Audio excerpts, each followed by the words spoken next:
Bem-vindos todos. Vamos a cambiar de tema. Estávamos vendo as regras de Miller para estudar a Bíblia. Vimos as 5 primeiras. Pero vamos a cambiar a um tema que para mim é muito relevante. Hace parte incluso da experiência de muitos profetas, é o tema que vamos ver. De que é quando eles veem a glória de Deus e caem como mortos. E algumas classes atrás, nós estudamos a natureza do homem quando começamos acá. Pero quando falávamos da natureza do homem, basicamente estudávamos a natureza humana do homem, que é pouco óbvio. Então, veíamos pouco como estava dividido, como funcionava a natureza do homem. Pero nós estudamos pouco a natureza divina. E é nosso propósito hoje entrar pouco nesse tema. O estudo de hoje capaz de parecer pouco básico para alguns, pero eu percebi que é necessário, como que para que todos estejamos na mesma página, com relação a algumas coisas que para outros são óbvias e que capaz para outros não. Podemos ler a primeira cita que está no artigo que eu les enviei?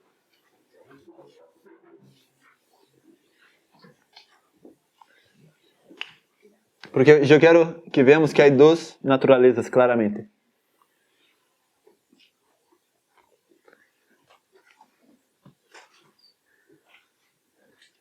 ¿Leo? Sí. Ministerio de Curación 136.1.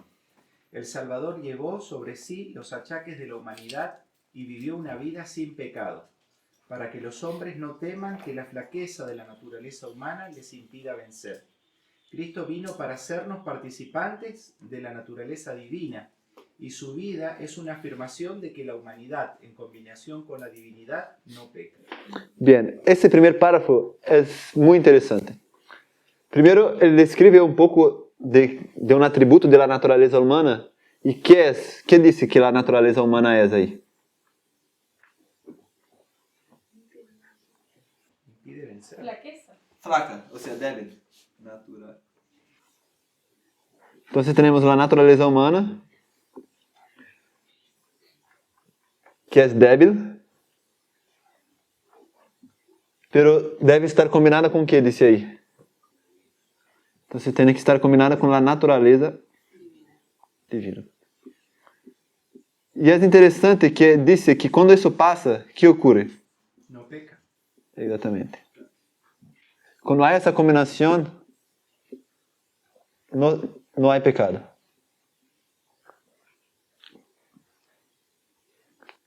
Bien. Vamos para o próximo párrafo.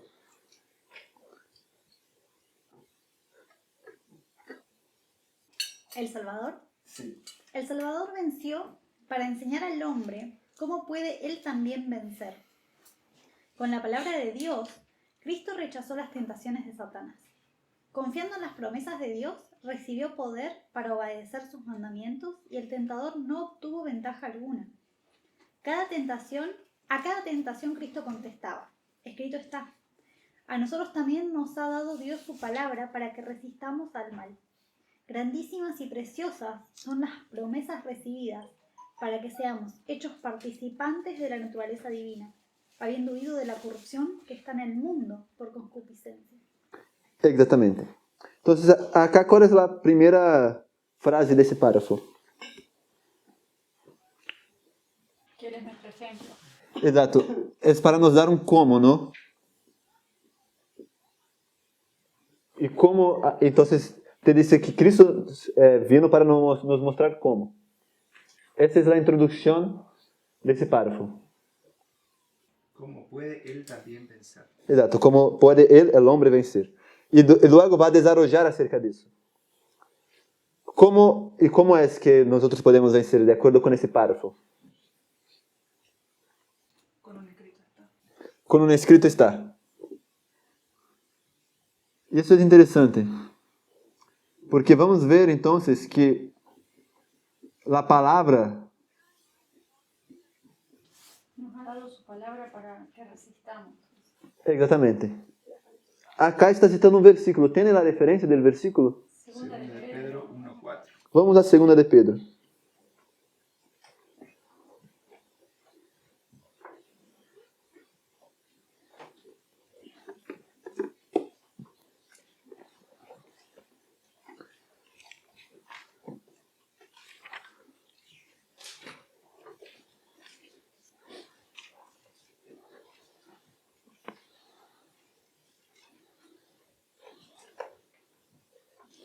Empezamos desde el 3. Como todas las cosas que pertenecen a la vida y a la piedad, nos han sido dadas por su divino poder, mediante el conocimiento de aquel que nos llamó por su gloria y excelencia, por medio de las cuales nos ha dado preciosas y grandísimas promesas, para que por ellas llegaseis a ser participantes de la naturaleza divina, habiendo huido de la corrupción que hay en el mundo a causa de la concupiscencia. Bien, entonces, ¿cuál es el efecto que se quiere lograr acá? Llegar a ser participantes de la naturaleza divina. Entonces, ese es el efecto. Ser participantes de la naturaleza divina. ¿Cómo se llega a eso acá de acuerdo con ese texto? Aferrándose a las promesas. Bien, ¿todos pueden ver eso?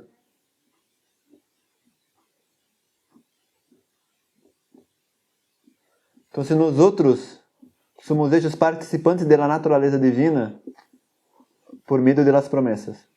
Entonces yo pondré que la causa, aferrándose, se dice con...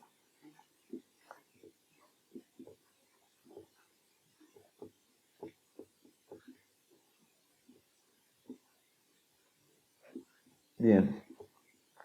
Eso es parecido con lo que está acá de un escrito está. Porque un escrito está, ¿qué es? Es una promesa. O sea, Dios dice que es así. Incluso Helena tiene una cita que ella dice que los 10 mandamientos pueden ser vistos como las 10 promesas. Porque si Dios te dice no matarás, quiere decir que Él te va a dar poder para no matar. Porque Dios no te va a pedir algo que Él no te va a dar poder para hacer. Entonces cada escrito está es también una promesa.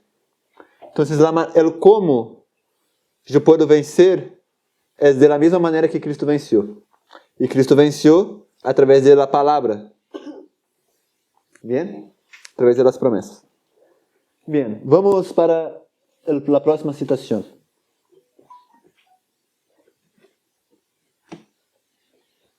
No sé dónde puse mi teléfono. Está bien, acá. Essa pergunta me parece interessante porque eu já estive charlando essa próxima pergunta. Eu puse uma pergunta acá que é quando nos hacemos participantes da natureza divina. Porque eu já estive charlando com uma pessoa estudada, e ela dizia que nós só vamos a ser participantes da natureza divina quando chegamos ao céu. Exato, e por lo que já leímos acá, por essa simples cita, já sabemos que não pode ser. Incluso por el texto de Pedro. Pero ¿en qué punto entonces, si vamos a hacer la caminada cristiana, si voy a poner acá, un cristiano está perdido, él se va a arrepentir, es perdonado, ¿no? Justificado, que es la misma cosa. Y ahí va a empezar una vida de santificación. E al fin, quando vaya al cielo, reciba un nuevo cuerpo, es la glorificación. Cuando, en ese proceso, nosotros somos participantes de la naturaleza divina. Es eso que va a contestar la próxima pregunta. El próximo párrafo, el próximo texto. Si alguien lo puede leer.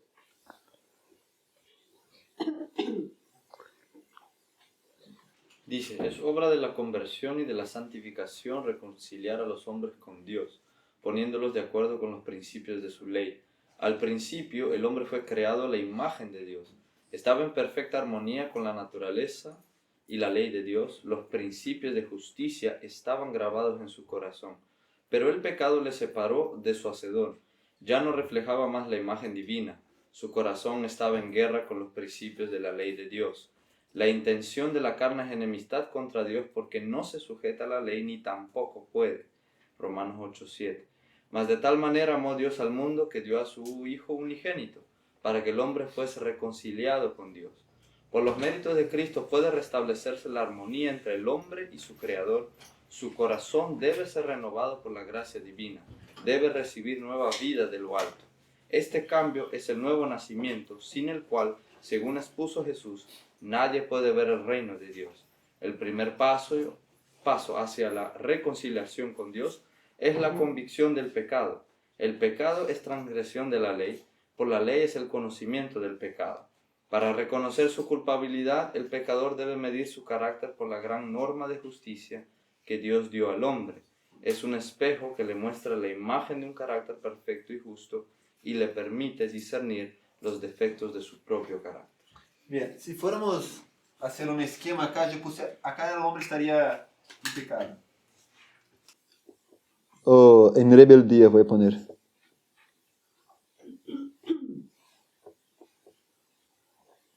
Esse processo acá, que te lleva de rebeldía a ser un hijo leal del reino de Dios, alguien justificado, sería la convicción del pecado, que menciona el texto.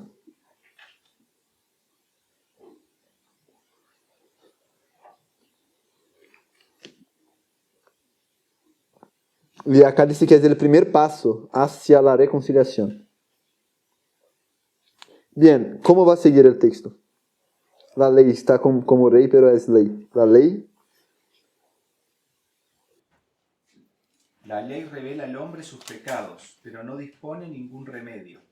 Mientras promete vida al que obedece, declara que la muerte es lo que le toca al transgresor. Solo el Evangelio de Cristo puede librarle de la condenación o de la mancha del pecado. Debe arrepentirse ante Dios, cuya ley transgredió, y tener fe en Cristo y en su sacrificio expiatorio. Así obtiene remisión de los pecados cometidos anteriormente y se hace partícipe de la naturaleza divina. Es un hijo de Dios, pues ha recibido el espíritu de adopción por el cual exclama, Abba Padre. Bien, ¿dónde pondría acá entonces? ¿En la justificación, durante la santificación o en algún momento de la santificación o en la glorificación? En la santificación. ¿Dónde pondría aquí la pregunta? ¿Dónde yo pondría que hay una combinación entre la naturaleza humana y la divina? Justificación. Justificación. Es acá donde él pidió perdón y ejerció fe. Entonces somos justificados por la fe. Entonces es en ese punto, porque la justificación es un punto, es un momento.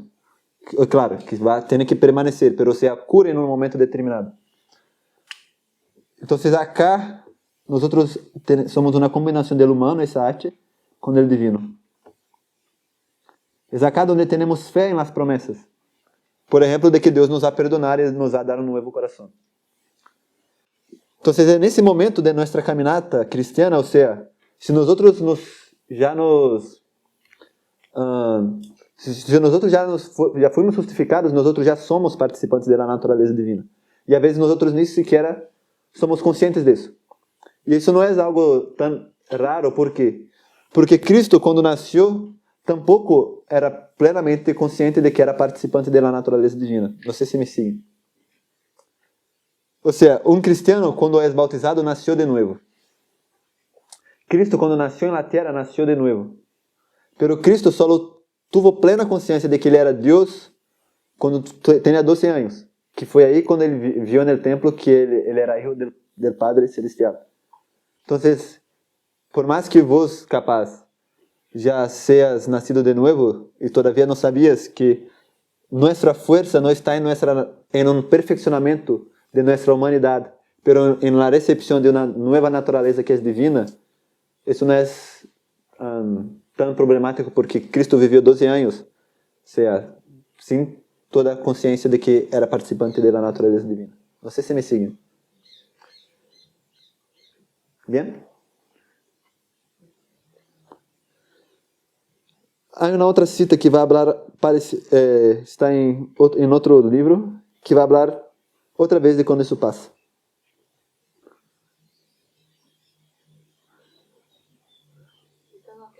Sí. Y todo aquel que tiene esta esperanza en Él se purifica a sí mismo, así como Él es puro. Cualquier esperanza separada de la pureza y la justicia es una trampa de Satanás, una sofistería y un engaño fatal. Jesús vino a este mundo y, lleno de gracia, nos invita a ir a Él, aprender de Él y creer en Él. Cuando vamos a Él, nos injerta en su vida y en su carácter.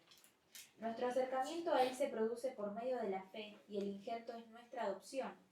Y por ese proceso recíproco llegamos a constituirnos en hijos de Dios y coherederos con Cristo, participantes de la naturaleza divina, habiendo escapado de la corrupción que está en el mundo por la constitución. Exato. Então, o injerto é nossa adopção. Somos adoptados quando nascemos de novo. Então, acá somos hijos de Deus e somos hechos participantes da natureza divina. Bien? Ok. Vamos a uma cita que vai falar um pouco de como era a natureza de Cristo. Não vamos a desarrollar tanto nisso, mas é interessante ter um pouco em claro algumas citas de Helena acerca disso. Está em Deseado de Todas as Gentes 619.4. ¿Está acá abajo? Sí. El subtítulo, la naturaleza de Cristo. ¿Puedes ver? Sí. Dice, de cierto os digo, continuó Cristo, el que en mí cree las obras que yo hago, también él las hará. El Salvador anhelaba profundamente que sus discípulos comprendiesen con qué propósito su divinidad se había unido a la humanidad. Vino al mundo para revelar la gloria de Dios, a fin de que el hombre pudiese ser elevado por su poder restaurador. Dios se manifestó en él, a fin de que pudiese manifestarse en ellos. Jesús no reveló cualidades ni ejerció facultades que los hombres no pudieran tener por la fe en él. Su perfecta humanidad es lo que todos sus seguidores pueden poseer si quieren vivir sometidos a Dios como él vivió. Bien, entonces acá, ¿cuál es el propósito? O sea, ¿qué es lo que quisiera Cristo? Anhelaba profundamente que comprendessem el propósito que su divinidad se había unido a la humanidad. Eu vou fazer um dibujo acá, bem sencillo. Acá seria a humanidade, e é como que a divinidade se uniu acá. Isso passou com Cristo. E ele quisiera mostrar-lhes, mira, eu sou essa combinação, para que algo passe. E acá o texto nos vai dizer, que quisiera ele? Deus se manifestou em ele, a fim de que se pudesse manifestar em eles. Então, acá estavam os outros discípulos, que eram humanos solamente. E o propósito de que Deus se estava manifestando em Cristo era para que se pudesse manifestar em eles também, para que eles também pudessem ser uma combinação do divino com o humano. Bien? É sencillo o texto, não? Alguém lo vê distinto? No, pero me estaba mordiendo la lengua, pero no aguanté. ¿Bien? Estoy de acuerdo, obviamente. Me dijo en una escuela sabática un pastor sin dar nombre, dice que Jesús tenía una naturaleza más humana, dual. Digo, ¿cómo es eso? Dual. Sí, guarda que estoy usando la palabra dual, o sea, doble, diferente a la nuestra. Dije, ¿cómo es eso? Digo, ¿cómo es eso? Y claro, porque él dice moralmente no tenía la posibilidad, no la inclinación, la posibilidad de pecar. Entonces le digo, entonces no es mi ejemplo, le digo. Claro. No tiene sentido, le digo. No concuerda, le digo, con todo lo que yo le digo. Por ahí me equivoqué, digo. Pero es la nueva teología institucional, le voy a llamar, prefiero decirlo de esa forma. Sí, Helena lo dice claramente que ele poderia haver fallado. Ou seja, vai dizer que suas provas não eram fictícias e que era possível que ele cayera. E já lo vai dizer com todas as palavras. Bien. Próximo párrafo. Yo soy la resurrección y la vida. Juan 11:25. El que había dicho yo pongo mi vida para volverla a tomar, salió de la tumba a la vida que estaba en él mismo. Murió la humanidad, no murió la divinidad. En su divinidad Cristo poseía el poder de romper las ataduras de la muerte. Declara que tiene vida en sí mismo para resucitar a quien era. A quien quiera. Todos los seres creados viven por la voluntad y el poder de Dios. Son recipientes de la vida del Hijo de Dios. No importa cuán capaces y talentosos sean, no importa cuán amplias sean sus capacidades, son provistos con la vida que procede de la fuente de toda vida. Él es el manantial, la fuente de vida, solo el único que tiene inmortalidad y que mora en luz y vida. Podía decir, tengo poder para poner mi vida y tengo poder para volverla a tomar. Juan 10:18. Bien, vimos que Cristo era una combinación del divino con el humano. ¿Dónde estaba su poder de resucitar? En la divinidad. Entonces, el poder de resurrección estaba en la divinidad. ¿Bien? Eso es importante, por más que sea sencillo, queremos que yo puse esa cita para que veamos eso. Va a ser más trascendente después. Pero nosotros solo podemos resucitar. Eso Pablo habla. Podemos ir en Romanos, capaz, solo para que Romanos 1.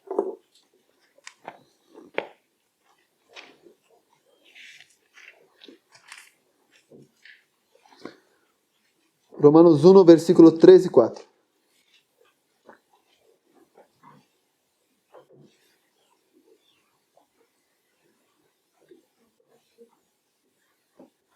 Acerca de su Hijo, nuestro Señor Jesucristo, que era del linaje de David según la carne, que fue declarado Hijo de Dios con poder, según el Espíritu de santidad, por la resurrección de entre los muertos. Bien, entonces acá dice que Cristo él es declarado Hijo de Dios por el Espíritu de Santidad o por la resurrección de los muertos. Es como que el hecho de que Cristo resurja de los muertos es lo que da el título de que Él es el Hijo de Dios.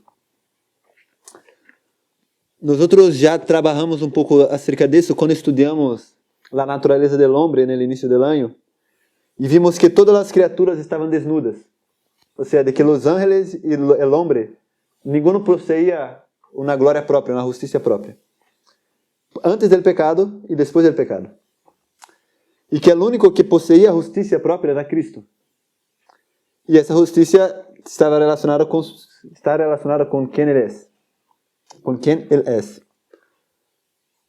Cuando Cristo viene a la tierra y resurge, es solamente ahí que plenamente está provado para el universo que Cristo es Dios. ¿Qué quiero decir? Antes, los ángeles tenían que tener fe que Cristo era Dios. Porque ellos no estaban ahí antes. Y incluso Helena dice que Satanás pone en jaque eso. Y Dios va y dice, Él es Hijo, o sea, Él es Dios, adórenlo. Y los ángeles lo adoran. Pero ellos lo hacían por fe. Pero cuando Cristo viene, muere y resurge, queda probado de que Él tiene la divinidad en Él.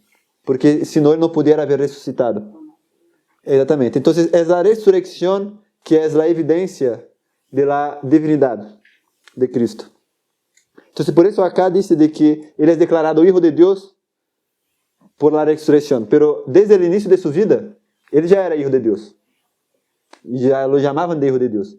¿Pero por qué? Porque durante todas, por más que Ele vá vivir acá 33 anos, voy a separar.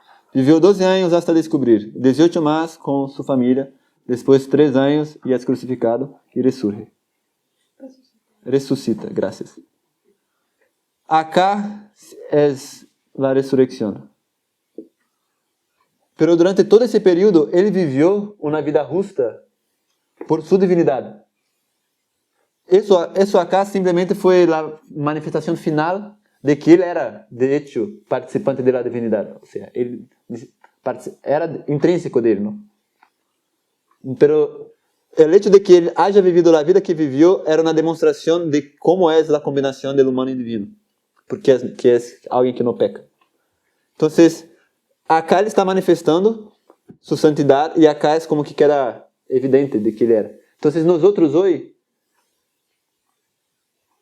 tenemos que tener la misma experiencia. Si yo nací de nuevo, porque acá antes Cristo ya existía, en la eternidad, eso sería el símbolo de la eternidad, pero encarnó acá y se hizo participante de la humanidad. Nosotros ya existíamos en nuestra vida antes, pero solo éramos humanos.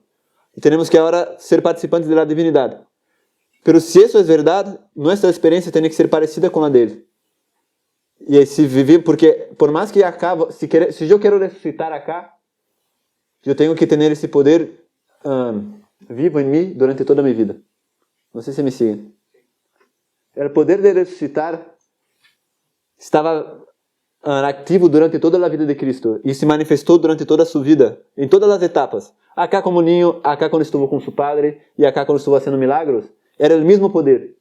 O sea, el hecho de que él haya sido un excelente hijo, él solo pudo ser porque era una combinación del humano con el divino. Y entonces esa combinación se manifestó en toda su vida y finalmente con él resurge. Pero si yo quiero tener la esperanza de resurgir, de resucitar, yo tengo que tener esa experiencia antes, o sea, durante toda mi vida. ¿Bien? Sonreíamos. Es una promesa, porque a veces es como, ¿y ahora qué hago? Pero eso, o sea, quiere decir que Dios te va a ayudar a tener esa experiencia. Bien, próxima cita.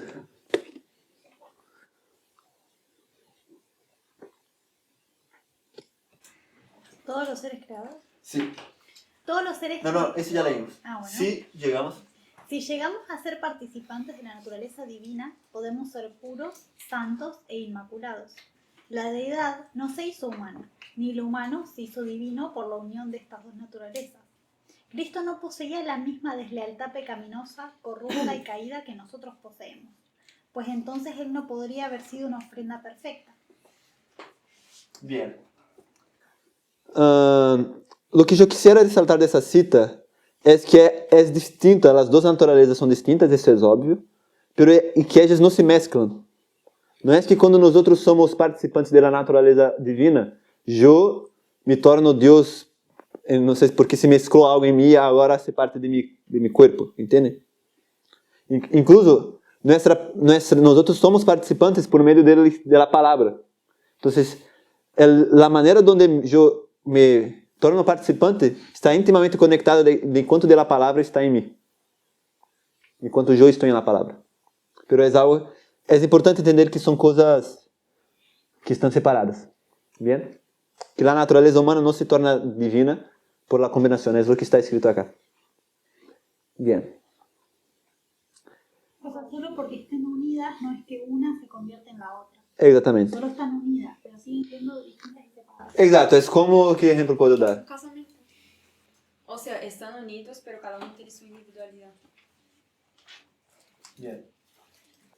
La eficiencia de la cruz me pareció muy importante eso porque nos va a mostrar que el sacrificio tiene valor solamente por causa de esos dos aspectos. Porque a veces nosotros estudiamos poco eso que parece, bueno, ¿por qué queréis estudiar eso? La cruz tiene su eficacia por esa combinación. Entonces entender que eso me da, el hecho de que haya esa combinación, va a hacer con que yo pueda apreciar más la cruz y va a hacer con que yo pueda vivir más lo que me da la cruz. ¿Entienden? Bien, entonces leamos la cita. Bien. ¿Por qué estamos estudiando esta combinación del divino y humano? La cita nos va a decir que es solamente por esta combinación que el sacrificio de la cruz tiene alguna eficacia. Entonces, entender eso va a hacer con que yo pueda experimentar de una manera más eficaz el sacrificio hecho en la cruz. De una mejor manera, yo voy a poder vivir el plano de la redención, porque yo voy a entender mejor qué es lo que el plano de la redención quiere hacer conmigo. Cuando Cristo dijo en el cielo que iba a dar su vida en rescate por el ser humano que había caído, hubo ángeles que dijeron no, nosotros, pero él dijo no, solamente mi sacrificio puede. Amén. Y no se entendía esto hasta que se completa la... Exatamente. Yo creo que hay una cita acá con relación a eso, pero... Bueno, ¿alguien puede leer? ¿Cuál? Que está abajo la eficiencia en la oferta en la cruz. 1MS 379.1. Nuestro divino sustituto desnudó voluntariamente su alma ante la espada de la justicia para que no perezcamos, sino que tengamos vida eterna. Dijo Cristo, pongo mi vida para volverla a tomar. Nadie me la quita, sino que yo de mí mismo la pongo. Tengo poder para ponerla y tengo poder para volverla a tomar. Juan 10, 17, 18. No había hombre en la tierra ni ángel en el cielo que pudiera haber pagado el castigo de los pecados. Jesús era el único que podía salvar al hombre rebelde. En él se combinaban la divinidad y la humanidad, y eso fue lo que dio eficiencia a la ofrenda de la cruz del Calvario. La misericordia y verdad se encontraron en la cruz, la justicia y la paz se besaron. Bien. Entonces, lo que da eficiencia al sacrificio en la cruz es que hay esa combinación del divino y el humano. Nosotros vamos a leer en una cita en breve que lo que hace la cruz es que destruye tu humanidad, destruye la humanidad, y lo que permite la divinidad es que ese ser pueda seguir vivo. Porque si solo hubiese humano y no divino, ¿en qué se terminaría la historia de la redención? En la muerte de Cristo y en nuestra muerte también. O sea, capaz, el precio del pecado estaría pago. Pero nosotros no viviríamos más. Entonces, el bautismo es justamente un tipo de la muerte y resurrección. Entonces, esa es la idea. La cruz te da la muerte, la naturaleza humana te permite morir, pero la divinidad es lo que te va a hacer salir de la tumba. Entonces, la idea del bautismo es como morir y resucitar participante de la naturaleza divina. Esa es la idea. O sea, es como nacer de nuevo ahora, participante de ese reino. Bien. La función de la cruz. Vamos a saltar una cita que está en inglés y vamos a ver qué fue lo que hizo la cruz con Cristo. ¿Cuán diferente? Sí. ¿Cuán diferente era el verdadero sumo sacerdote del falso y corrompido Caifás? De pie ante el falso sumo sacerdote, Cristo estaba puro y sin contaminación, sin una mancha de pecado. Cristo lloró por la transgresión de cada ser humano. Llevó aún la culpa de Caifás, conociendo la hipocresía que había en su alma mientras pretendía desgarrar su manto. Cristo no desgarró el suyo, pero su alma estaba rasgada. Su ropaje de carne humana estaba rasgado cuando colgaba en la cruz como portador del pecado por la raza humana. Exacto. Entonces, la cruz tiene la función de rasgar la carne humana. Es para eso que sirve. Fue lo que hice con Cristo y es para eso que está la cruz para mí también. Nosotros vamos a estudiar después qué es la santificación. Pero en resumen, la santificación es un crecimiento en divinidad de la naturaleza divina y un decrecimiento de la mundanidad. No de la humanidad, porque va a seguir siendo humano. O sea, Dios te hizo humano, Dios nos hizo inicialmente humano, pero no quiere que seamos mundanos, que seamos corrompidos con las cosas de ese siglo. Entonces es que cada vez va a ser menos mundano y cada vez más divino. Esa es la idea de la santificación. A veces pensamos que santificación es un pecar menos y es ser cada vez mejor en el sentido de que vos vas a ser un ser humano mejor. En el sentido de que es tu humanidad que se desarrolla. Pero en realidad lo que está creciendo es la divinidad en vos. Exatamente. Y tu mundanidad está decreciendo. Exacto. Mundanalidad, gracias. Bien, pero eso yo me adelanté un poco, pero yo creo que era importante para que entiendan a dónde vamos. Eso que mencionaste recién está en la cita. De que la mundanalidad descende. Sí. Está en, o sea, yo no tengo la cita acá, yo la pasé mientras estudiaba. Yo tengo en otros archivos también, creo. Pero que lo divino crece, creo que si no está acá va a Como estar. dice Pablo, cada día muero. Claro. Claro. Muere el pecado. Exacto. Muere la mundanidad. El texto más claro que decía, ya no vivo yo. Claro. Pero Cristo vive en mí. Claro. Bien. Yo quiero llevarnos a algo que a veces nosotros lo hacemos, pero no reflexionamos mucho. Está en Mateo 26, 26 a 28, y es la Santa Cena. Y por eso me parece importante entender la naturaleza de Cristo para que podamos entender la Santa Cena.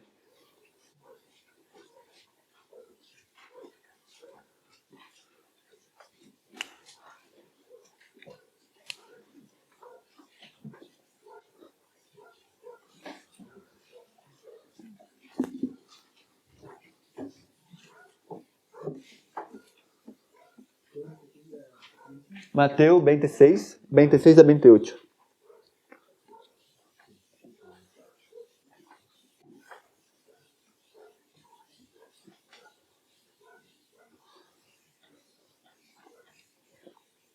Si lo que encontró, lo quiere leer. Y mientras comían, tomó Jesús el pan y bendijo, lo partió, y dio a sus discípulos y dijo: tomad, comed, esto es mi cuerpo.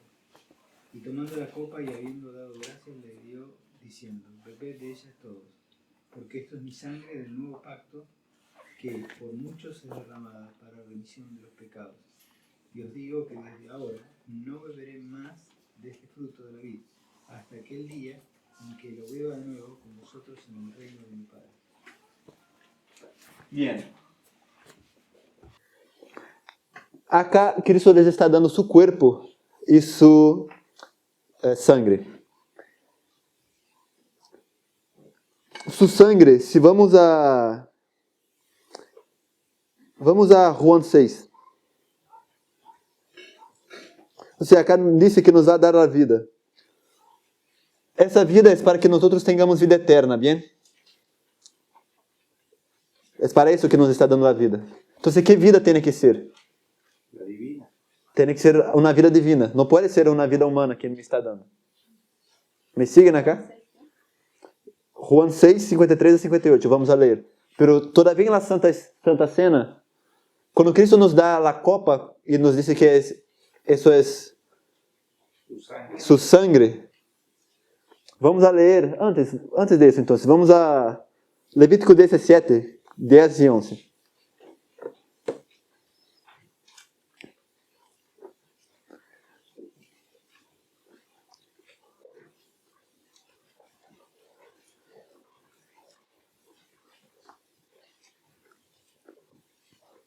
Es que capaz salté un paso, entonces es mejor leer ese texto antes. ¿Qué dice?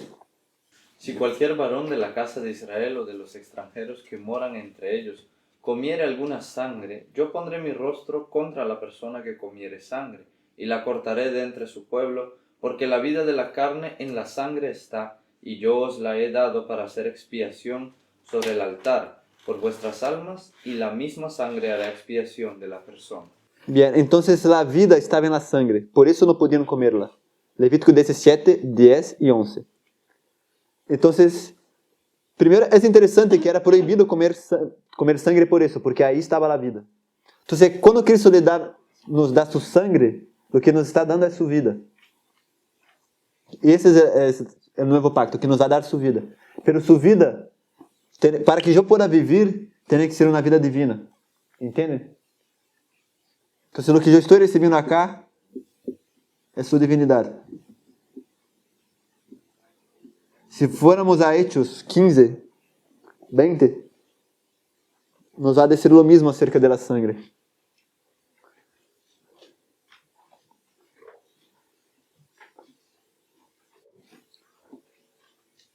¿Dónde, perdón? Hechos 15, 20.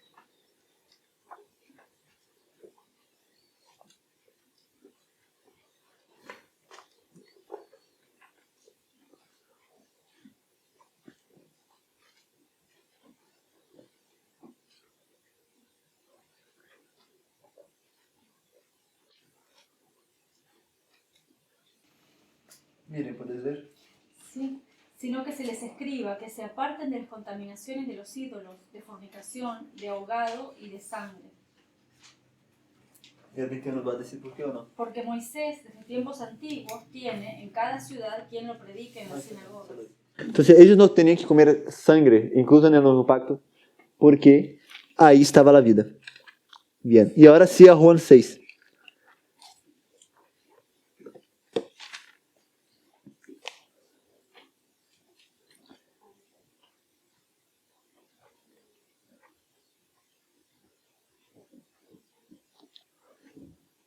Juan 6, 53 a 58. Perdón, Albert, dijiste que ellos no tenían que comer sangre en el nuevo pacto porque ahí estaba la vida. En el nuevo pacto dijiste. Sí, o sea, incluso en Hechos. Hechos 15, ¿verdad? Dice, Jesús les dijo, de cierto os digo, si no coméis la carne del Hijo del Hombre y bebéis su sangre, no tenéis vida en vosotros. El que come mi carne y bebe mi sangre tiene vida eterna, y yo le resucitaré en el día postrero. Porque mi carne es verdadera comida y mi sangre es verdadera bebida. El que come mi carne y bebe mi sangre, en mí permanece y yo en él. Como me envió el Padre viviente, y yo vivo por el Padre, asimismo el que me come, él también vivirá por mí. Este es el pan que descendió del cielo, no como vuestros padres comieron del maná y murieron. El que come este pan vivirá eternamente. Bien. Acá ele disse o propósito, incluso, del por que ele disse tudo isso. Qual é o propósito? Tener vida eterna, exatamente. E o que vai passar com essas pessoas? Vão viver assim como o Padre lo enviou, ele los vai enviar, não? Ou seja, tem que ver com aquilo que leímos da cita de que Cristo era uma combinação do humano com o divino para que eles pudessem ser também. E que Cristo vino para nos mostrar como podemos vencer. Bien? Se formos a avançar um pouquinho em Juan, ele vai dizer que a maneira em que isso se hace é por meio de suas palavras. Versículo 63. Se é o que vai dar vida, são as palavras. El Espíritu es el que da vida, la carne para nada aprovecha. Las palabras que yo os he hablado son espíritu y son vida. Exato, então tem que ver com o que começamos, de que é por meio da palavra que nós vamos a ser participantes dessa vida. Bien, o que ele disse é que temos que comer sua carne e sua sangre. O pan é símbolo de sua carne. Eu vou pôr acá, carne, e acá é vida, não? Sangue.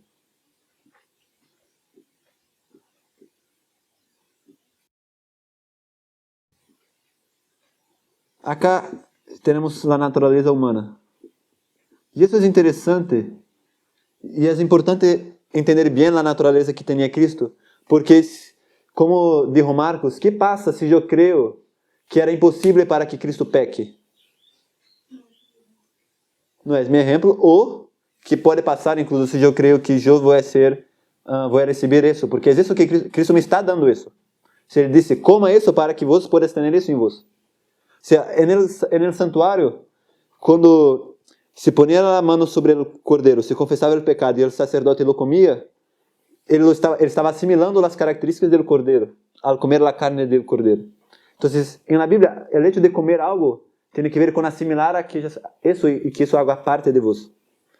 Entonces, si yo creo que la naturaleza de Cristo, en su naturaleza humana, era dual, como dijo, y era imposible para que él peque, quer dizer que para mim, se eu vou comer sua carne, que vai ser para mim? Que me vai ser isso? Que é impossível que eu peque. Entende? Ou seja, isso seria uma consequência de entender mal a natureza de Cristo. Se eu entendo que a natureza de Cristo era uma natureza onde era impossível pecar, eu posso cair em fanatismo forte, que já passou na história do Adventismo, e Helena disse que vai voltar a passar. Que já disse que havia pessoas que criam que haviam passado por uma experiência mística, que já era impossível para que eles pecassem e que tudo que eles sentiam vinha de Deus. Carne santa. Exatamente, a doutrina da carne santa. Por quê? Porque eles creiam que como tinham uma carne que era santa e a carne santa não tem mais desejos impuros, todo desejo que ele venía era bueno e podia hacerlo.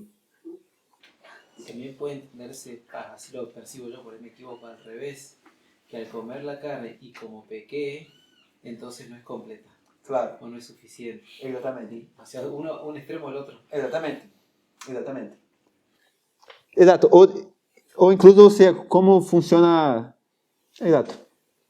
Então, é interessante entender que tipo de humanidade eu posso ter, porque leímos que a humanidade que tinha Cristo não era que tinha a mesma propensão que às vezes nós temos para o mal. Leímos na cita, não sei se querem volver, que leímos essa cita. Eso es interesante. Porque isso podemos recibir por medio dele. Não é em um instante. Está arriba de la eficiencia en la oferta en la cruz, en la página 3. Al principio de la página 3. Si llegamos a ser... Eso es. Mensajes selectos, tomo 3, 147.2. Si llegamos a ser participantes de la naturaleza divina, podemos ser puros, santos e inmaculados. La deidad no se hizo humana, ni lo humano se hizo divino por la unión de estas dos naturalezas. Cristo no poseía la misma deslealtad pecaminosa, corrupta y caída que nosotros poseemos, pues entonces Él no podría haber sido una ofrenda perfecta. Bien, nos vamos a quedar un poquito acá.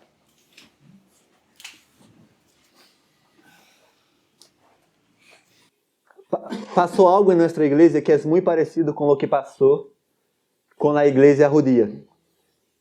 Que fue lo siguiente.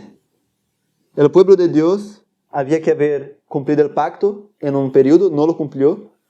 Fue llevado en cautiverio, después Dios los trae de vuelta y dice, ahora yo les voy a poner la ley en su corazón en el periodo de Esdras, de la reforma. Y ellos todavía fallan también, pero como vieron que fueron llevados cautivos porque habían transgredido la ley, disseram, ahora no vamos a ser más llevados cautivos por transgredir la ley.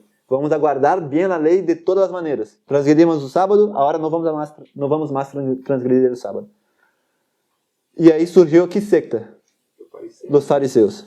Entonces los fariseos se originaron porque el pueblo había fallado en cumplir el pacto y después para asegurarse de que iban a cumplir el pacto, fueron a un otro extremo. Nuestra iglesia falló, y eso no es un secreto, en 88. Y vino un mensaje que era el mensaje que nos iba a llevar al cielo, podemos decir, en aquella generación. Y Elena escribe sobre eso, muchos saben acerca de eso. E havia dois predicadores, que era Wagner e Jones.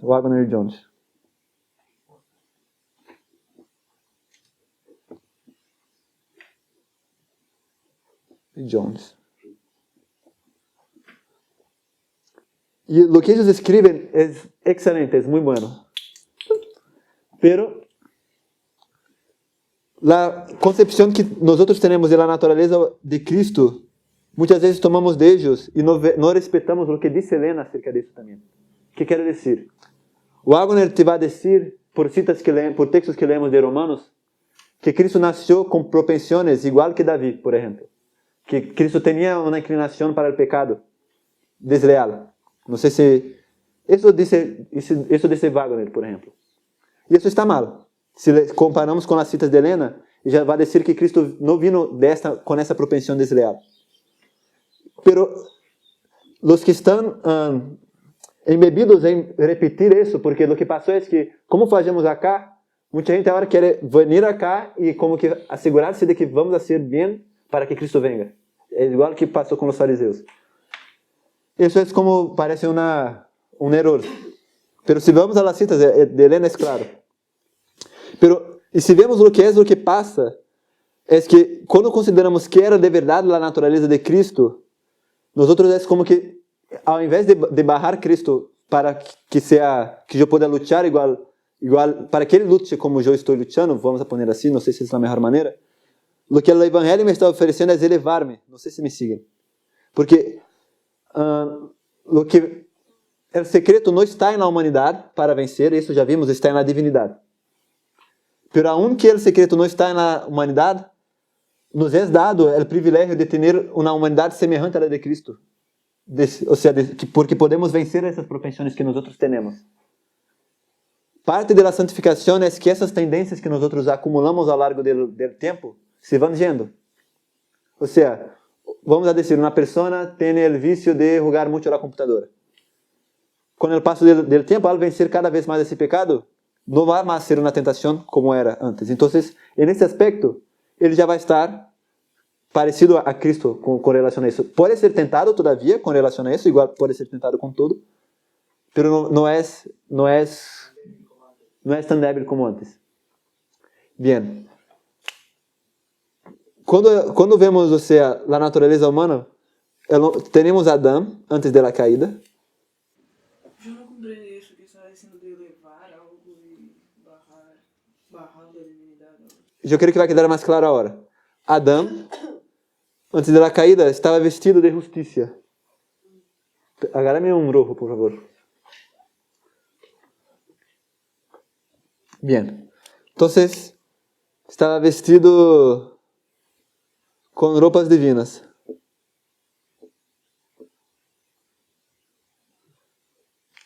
Quando ele peca, acá é o pecado. Ele se vê desnudo. Pero depois ele se converte. E quando se converte, vai receber outra vez sua roupa. Essa roupa é a justiça de Cristo que recebemos ao ser participantes de sua divindade. Então, tratando-se disso, não há muita diferença entre esses estadios. Acá, nessa condição, se vamos à natureza humana, as paixões bajas estão governando sobre as faculdades superiores, mientras acá as faculdades superiores estão governando sobre as paixões bajas. Acá, quando o homem se converte, já está outra vez ordenado tudo. Esse é um dos aspectos. Repetí para más claridad. Bien.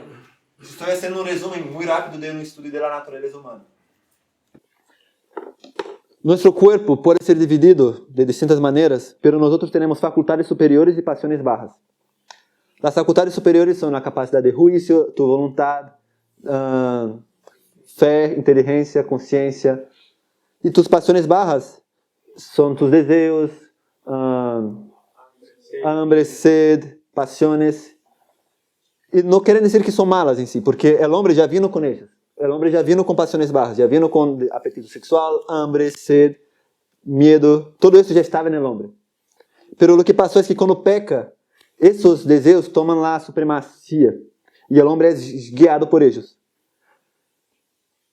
Pero quando o homem se converte, outra vez, suas faculdades superiores têm o domínio sobre suas paixões bajas. Então, por mais que sua carne te sugiera algo, vos podes dizer que não.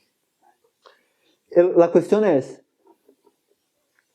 quanto mais te enfraqueciste por ceder a tus paixões bajas, quanto mais te debilitaste por ceder a tus paixões bajas, mais tens que lutar contra eles. E mais inclinado estás a eles. Então, não é o mesmo Adão que Adão e Davi, por exemplo.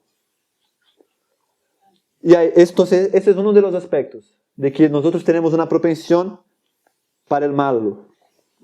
Pero mais allá disso, há também que se acá está Adão, acá está Davi. De que o homem se ha atrofiado também. Então, Cristo vino com uma natureza que recebeu essa degeneração, que era muito mais débil, mental, física e espiritualmente que Adão. Porque Adão tinha uma mente muito mais potente, tinha um corpo muito mais potente, que ele era muito mais forte para vencer a Satanás. E Cristo não tinha essa vantagem.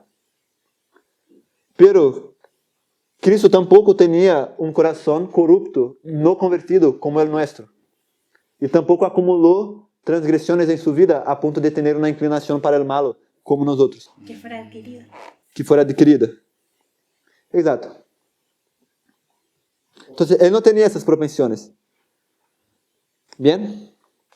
Então, meu ponto quando eu disse de elevar, é porque às vezes queremos poner como que Cristo tivesse o mesmo tipo de desejos que uma pessoa que ha transgredido durante toda a sua vida tem, para se acercar a Cristo a mim, de modo a ser mais meu exemplo, entende?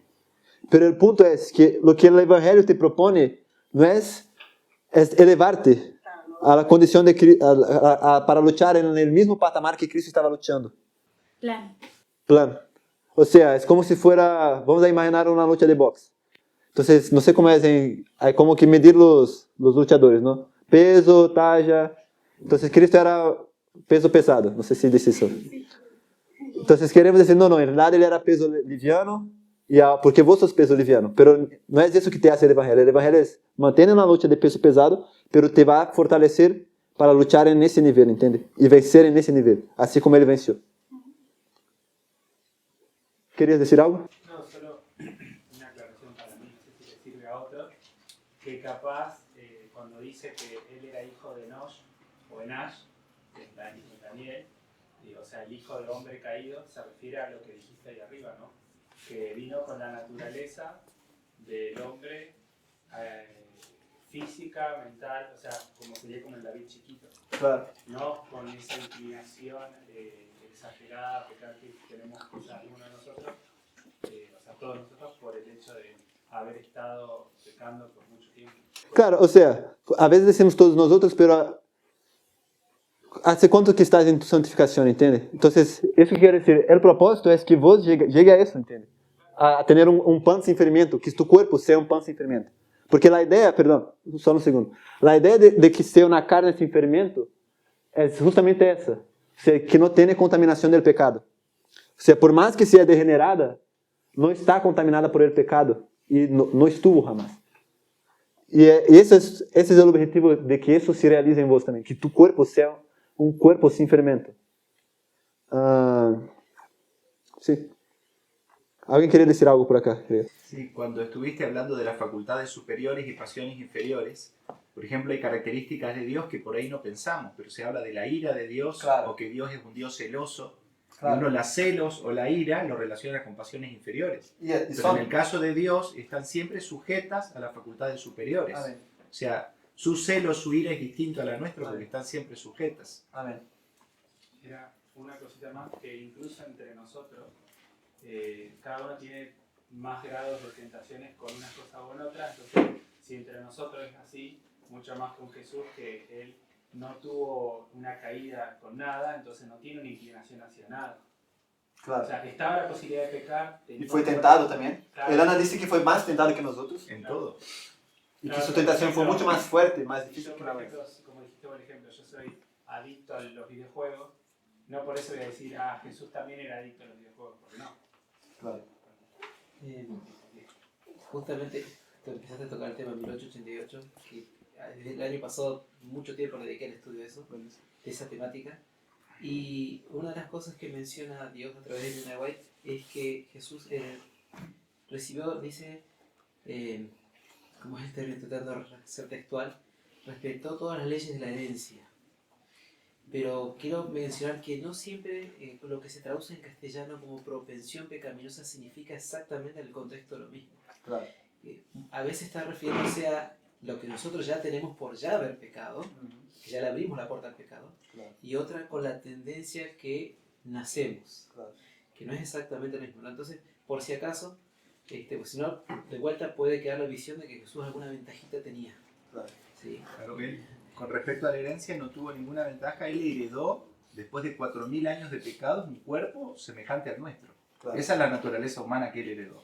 Claro, pero no es solo lo físico, sino que él también tenía por ahí le daban ganas de algo, pero lo combatía. No sé, Sí, jóvenes, yo- a yo- esa me refiero, ¿se Una entiende? cosa que nos olvidamos también, ¿sabes qué? Que seguramente las tentaciones, Satanás sabía quién era. Así que las tentaciones que tenía él. Por eso mismo. Claro. Porque el mismo ejemplo que diste hace alusión, por eso es importante saber que no siempre propensión pecaminosa significa exactamente lo mismo en todos los contextos iguales. Claro. O si no queda esa idea cuando uno lee sin darse cuenta de ese detalle. Si no hay, volvemos a lo mismo. Entonces, ¿qué ventajita tenía Jesús que yo no puedo tener porque él sí la tenía? ¿Se entiende? Entonces, Claro. diferenciar bien eso. Claro, pero mi punto es, si eso es un poco de fermento, entonces tenemos que, capaz, puedo traer para la próxima semana las citas de Elena, que van a hablar de eso, porque ella va a decir claramente que no hubo en ningún momento en él alguna inclinación o propensión o tendencia para eso. Hay más de una. Entonces, o sea, te pongo mi visión y podemos después ver más. Es que con relación a tendencias, Cristo era igual que Adán acá. Pero con relación a su cuerpo, él era igual a nosotros acá. Pero podemos ver, o sea, después las citas y analizarlas. Pero yo creo que el símbolo, o sea, la parábola te ayuda a entender bien lo que es, porque si yo pienso que ese poquito de tendencia que capaz ele recebeu por ser hijo de Davi, porque, o sea, si ele es hijo de Davi, es hijo de Manassés, Davi traicionó con Batseba, entonces ¿Será que él tenía la inclinación a cometer adulterio? ¿Tiene esa propensión? Si eso es un poco de fermento para poder ponerlo igual que yo, entonces no puede ser la misma naturaleza humana que él me ofrece, ¿entiende? Incluso en la genealogía de Cristo están Raab y Ruth, paganos, ¿no? Claro. Que vienen al pueblo de Dios. Claro. Exacto. Bien, pero podemos dejar eso para estudiar más, porque mi aspecto no era tanto entrar en la naturaleza humana, pero sí en la divinidad, porque es acá que está el poder. Por más que hablamos de eso acá, yo creo que entender eso nos va a ayudar a ver el privilegio de lo que podemos experimentar. O sea, poder experimentar, luchar contra cualquier tentación sin tener una propensión para ella. O sea, eso es una... Si eso te está siendo ofrecido, eso es una promesa para vos. Podés pedir que eso sea tu experiencia. Y se va a cumplir, o sea, a medida que se desarrolla el conflicto en tu vida. Pero el poder mismo para vencer está acá. Bien. Acá hay una cita que nos habla acerca de la vida que nos es dada. Podemos ler a cita que está ao final da página 4.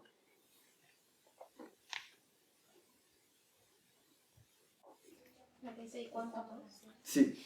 ¿Y cuánto más ciertas son las palabras de Cristo en cuanto a nuestra naturaleza espiritual? Él declara, el que come mi carne y bebe mi sangre tiene vida eterna. Es recibiendo la vida derramada por nosotros en la cruz del Calvario como podemos vivir la vida santa. Y esta vida la recibimos recibiendo su palabra, haciendo aquellas cosas que Él ordenó. Así llegamos a ser uno con Él. El que come mi carne, dice Él, y bebe mi sangre, en mí permanece, y yo en Él. Como me envió el Padre viviente, yo vivo por el Padre, asimismo el que come, Él también vivirá por mí.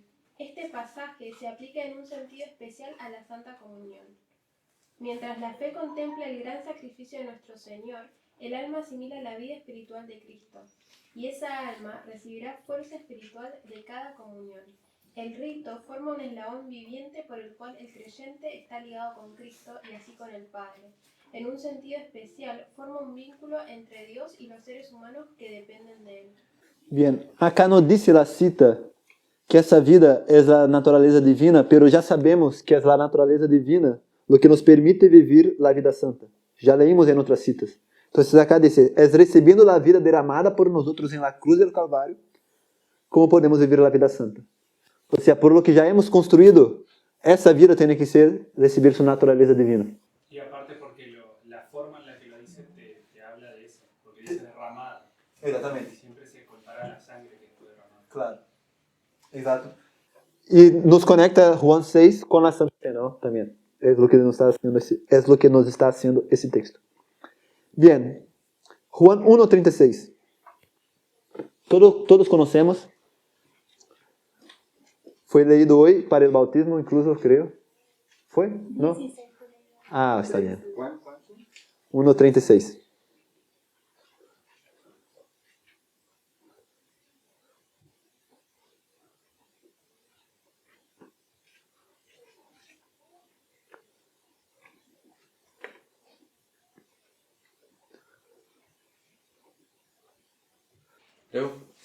Y mirando a Jesús que andaba por allí, dijo, he aquí el Cordero de Dios.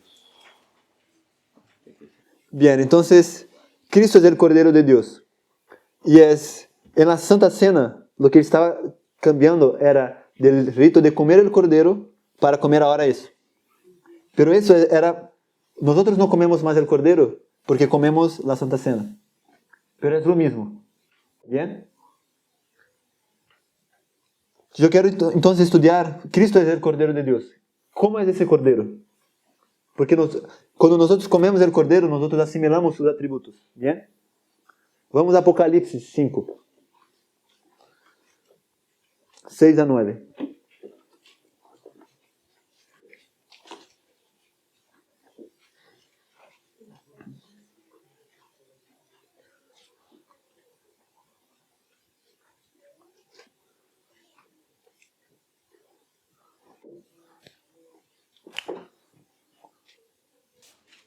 Dice, y miré, y vi que en medio... Es 5 ahora, ¿no? Sí. 6 al 9.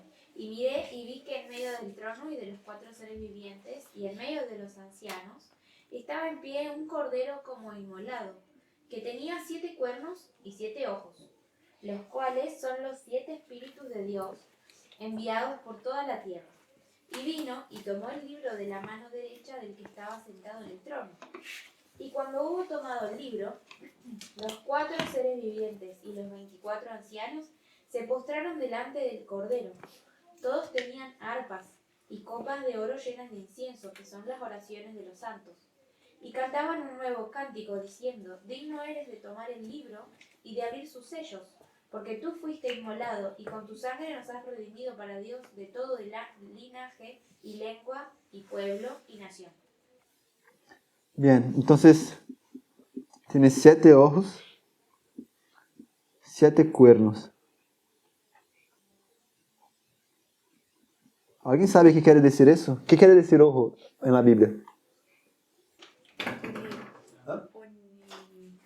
Ojo. Sí, está en todos lados. Sí, ojo. Está en todos lados. Ve todo. Ve todo, entonces sería la Omnisciencia. omnisciencia. Omnipresencia. Omnipresencia. E eu creio que Mateus nos pode ajudar, no Mateus 6, que diz que a candeia de los ojos son los, del cuerpo son los ojos. Si sus ojos fueran luz, todo tu cuerpo será iluminado. Entonces tiene que ver con su capacidad de ver las cosas y de entender las cosas. O dice que sus ojos están cerrados para no entender. Você tem os olhos cerrados, quer dizer que não entende. Então, o ojo está relacionado com o entendimento. Então, e o 7 quer dizer que? Perfección. Perfeição, completo, total. Então, tem uma onisciência. Omnisciencia, SC.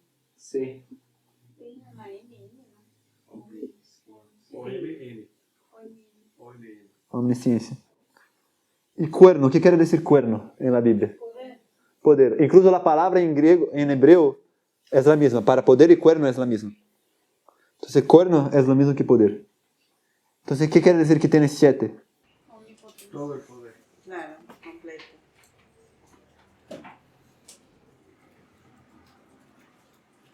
Bien. Quando Cristo estava acá na terra, ele era um cordeiro já, disse. E ele tinha isso? No. Sí. ¿Cómo? Quando Cristo estava na terra, ele já tinha omnisciência e omnipotência? Sí, porque era divino. No, porque tenía una relación con su padre. Por su padre que ele tinha? Então, por meio da relação com o padre, ele tinha. Los ángeles le transmitían esa información. Exato. Então, há uma cita de Helena que diz que os ángeles são omnipotentes quando têm que executar a vontade de Deus. Se Deus lhe pedir a um ángel que haga algo, ele é omnipotente.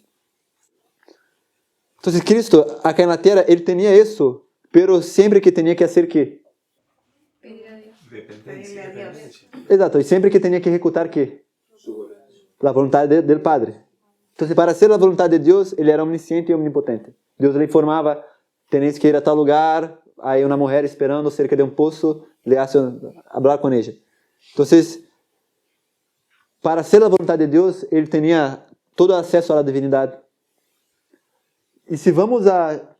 ¿Por que é aclamado o Cordeiro nessa cena de Apocalipse? ¿Por quê? Porque é digno de quê? Porque con su sangre nos ha redimido. Exato. E pode abrir o livro. Então, ele é digno porque ele morreu o que está dizendo é que a cruz de Cristo lhe permitiu que abrir a palavra para que nós não entendamos. Então, isso nos mostra acerca do poder que há na Bíblia, ou seja, da importância que há em entender a palavra. Porque, ou seja, quer dizer, Cristo é digno de ser alabado porque ele morreu e agora pode abrir a palavra que estava sellada. E por que isso? Porque quem te vai dar a palavra? E é uma palavra profética aí, incluso. Poder. Por quê? Porque te vai mostrar qual é a vontade de Deus. E assim te vas a poder ser participante da divindade igual que Cristo. Porque para cumprir os planos de Deus, não só Cristo é omnipotente, onisciente e os ángeles, vos também. Se Deus te pide para ser algo, sos onipotente para hacer la voluntad de Dios también. Jesús dijo, nada hago por mí mismo. Amén. Sí, exatamente. Y es interesante que la palabra tenemos que comer también. Exatamente. Entonces, cuando comemos ese cordero, ¿qué cordero estamos comiendo? No sé si me entiende. Porque acá estamos comiendo ese cordero. Estamos comiendo un cordero que tiene 7 ojos y 7 cuernos. No sé si ya reflexionaron un poco en qué quiere decir eso. Estamos consumiendo perfección. Amén. En todos los aspectos. Exatamente. ¿Y quién quiere darte eso a vos? Claro, o sea, el omnipotente en su plenitud, o sea, todo lo que cabe en la humanidad, ¿no? Porque no cabe en la humanidad una omnisciencia total. Pero todo lo que cabe en la humanidad, eso Dios te está dando. Vamos a seguir un poco en eso. Mi plan es como que desarrollar un poco más las características de la divinidad, porque hay una porción de la Biblia como que te muestra la divinidad y te da varias características. Y nosotros, cuando estudiamos, lo saltamos como si no quisiera decir nada. Y yo creo que es justamente donde está el poder. Entonces, la próxima semana vamos a seguir. Les convido a reflexionar en eso. Yo creo que es algo muy... Los invito a reflexionar en eso. Gracias. Yo creo que es un tema muy sagrado. O sea, mi concepción es como si estuviésemos entrando en un lugar santísimo. Hablamos de cosas acá que yo creo que si alguien me escuchara capaz de me echar una piedra. Sí, pero es un evangelio hermoso de lo que Dios se está proponiendo hacer por nosotros. Algo importante es que entendamos eso en nuestra generación, ¿no? Porque si pensamos las caídas de Satanás, en la guerra que hubo en el cielo, él fue echado del cielo. En la cruz, él fue echado del concilio, como representante de este mundo. Pero después dice que la serpiente va a ser pisada bajo los pies de los descendientes de la mujer. Es la tercera caída, para que Dios pueda finalmente destruirlo después del milenio. O sea, hay una generación que tiene que pisar la cabeza de la serpiente y una generación que tiene que entender estas cosas. O sea, tenemos que estudiar estas cosas. Cualquier duda, me pregunten. Yo sé que es un tema delicado, pero yo creo que vale la pena sacarse las sandalias para estudiarlo. Bien. Oramos por la semana que ya empieza también. Agradezco.